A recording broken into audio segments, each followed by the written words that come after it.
Fat Joe. Fat Joe rips foundational Black Americans. FBA calls them broke, and Black racist backlash ensues. So this obviously happened a couple weeks ago. He went on the Matt Hoffa. Went on Matt Hoffa's podcast. What it's called? My Expert Opinion.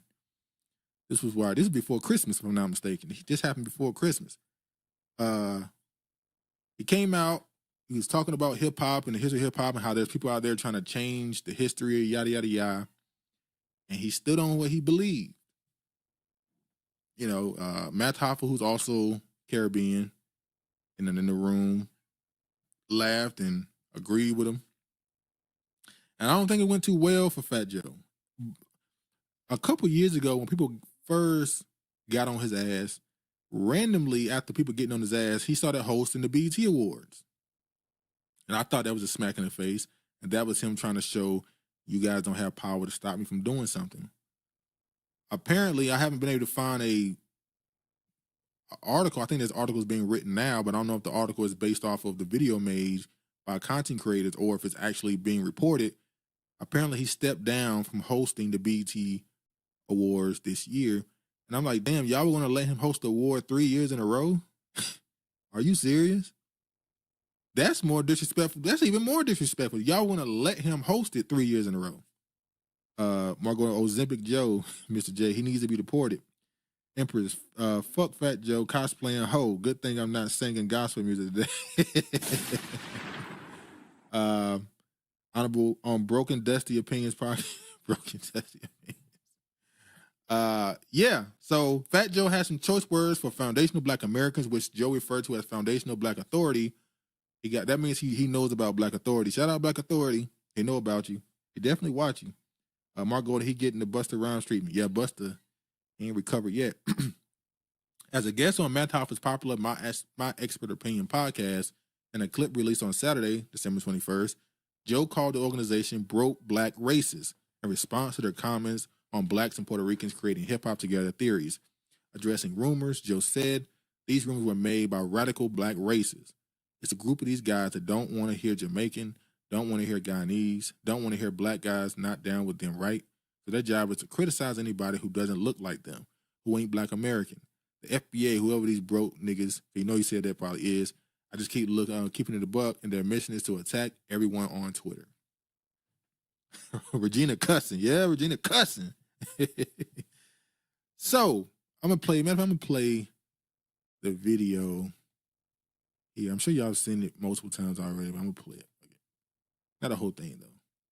Every time y'all bring up people that have this thinking, and obviously not all the people think the same, even within this belief, y'all always say they small, not that many, but y'all always talk about them. Every time, and all y'all know about them, I've seen Samuel Jackson, all these people have mentioned or at least said something that clearly they know about what's going on.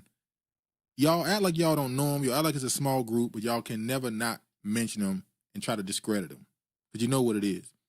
I don't say Joe was using Kamala DNC talking points, and that's what went over everyone's head. I got a whole potty mouth, and I'm not bragging. Just the point. Fuck, it seems appropriate. Keep it so some of these people should learn to just stop talking. He's a narcissist. Well, that's what I was saying. When he did this, the immediate response, people expected him to apologize.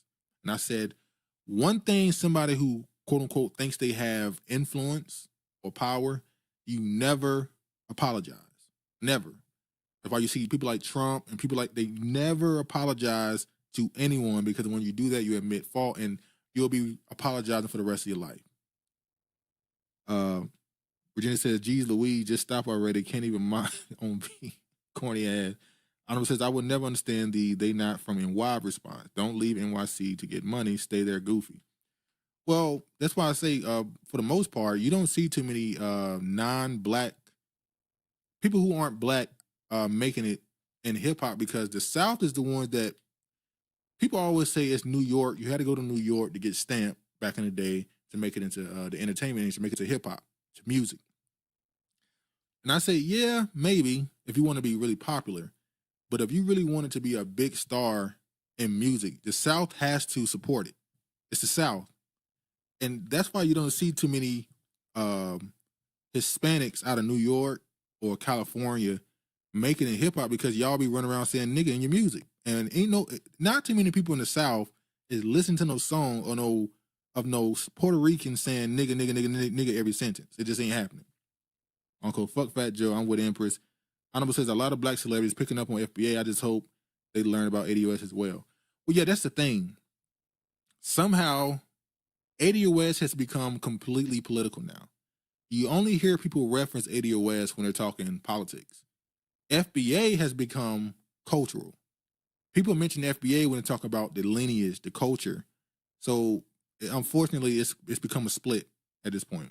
Because for a while, it was ADOS FBA. People would mention them together. Now, people are really only mentioning FBA. And it's because, for whatever reason, Tariq Nasheed, he rubs these people the wrong way. There's so many profiles on Twitter that's dedicated to talking crazy about Tariq Nasheed. It's crazy. He made them mad. Mark Gordon, his whole speech, dress, and mannerism mimic Black American culture. Exactly. That's why when you ask the question, what part of hip hop did Puerto Ricans create? Was it the dancing? No. We got video of people breakdancing all the way back in the 20s and 30s. Rapping? No. There was people rapping before that. So the music you was using at the DJ, the music they were using to DJ was James Brown and soul music. It was black people. It was Black American. So it's like, what did you invent? People said he doesn't have to apologize. He just needs to stop talking. Uncle Tariq explained hip hop is Negro, no debate. He right though. I'm broke. I'm a broke black racist. Yeah. One thing you gotta know, I'ma be a nigga for life. But yeah, he puts a lot of people off. Let me go here. These rumors. Yeah, it's called protecting your culture. And shout out to Star, the Star Report, because he was one of the. He can be a little different sometimes. I was surprised how hard he came out. Not against Fat Joe, but you can clearly tell he's not a fan of Fat Joe because of some beef he got with him from Hot 97. But he made a point. It's called gatekeeping. You're talking all this racist black. It's called gatekeeping a culture, and for the first time, maybe in a long time, you have at least somebody within the culture trying to gatekeep it. Honorable says, ADOS is a political path old girl wanted. FBA is the grassroots with no politics and social club respectfully. I agreed. I just think it was handled so wrong, man. I got to admit, it was that could have been the ADOS, FBA, if it didn't go the way it went, and I'm not saying Tariq is not to blame for that, the way he tried to finagle the situation. It could have been so much more. Ego. It could have been so much more. It is. I think he is complaining because his gravy train is over. His performance at the World Series sucked while Ice Cube crushed in LA. Yeah, that was pretty bad. Then he released an album too, didn't he? I think Fat Joe released an album last year. And then he turned around and said that last year was the worst year in hip hop ever. I wonder why.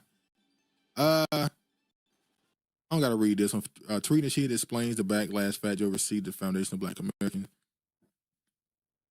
I don't think I got to read this one. We already know that. Fat Joe defends his use of the N-word on to leave. This is old. This is from 2023. I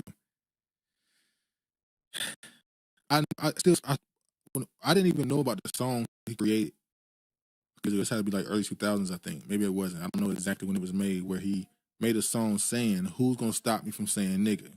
Nigga, just kept saying nigga. It was crazy. I know the FBA could have been the MAGA of ADOS. She embraced supporters too late. I said when it first started in 2020, not started, but when it first started catching real political attention, that you can't expect to be the face of something if it's growing. Somebody's going to come along and they're going to be more charismatic. They're going to be some people going to find it easier to listen to them. You have to be willing to let somebody else be, the face, and you just be the person behind the scene who's the thinker. But some people want to be, they want the attention more than they want to get something done. So Ego. What is this? Shout out Lord Jamar too. I ain't gonna read this one either, but shout out to him. And let me play this right quick. Like me being a part of James Brown. I come from James Brown. I love James Brown. My first record from James Brown is, I feel good. And then give it up, turn it loose. And then from that, Martin Luther King, reaching out to everybody about being together. So we are part of James Brown and Martin Luther King's dream. And it continued in a form of music and a culture we call hip hop. So that's the so-called creative hip hop Jamaican who is admitting that everything about him is Black American pretty much. In complete inspiration. All right. Mark Gordon said Tariq is charismatic, but politics is not his strength. Exactly. That's what I'm saying. Tariq was supposed to be the person that the average Black person can listen to. Not all, because there's some Black people that don't want to listen to him, I guess. But it's not just one. It was supposed to be all these big platforms like Black Authority and Tariq and all these people, and everybody does their job to push the message that's supposed to be the same. We might have a different way to go about it, but the goal should be the same. But, people just want to be the number one for whatever reason.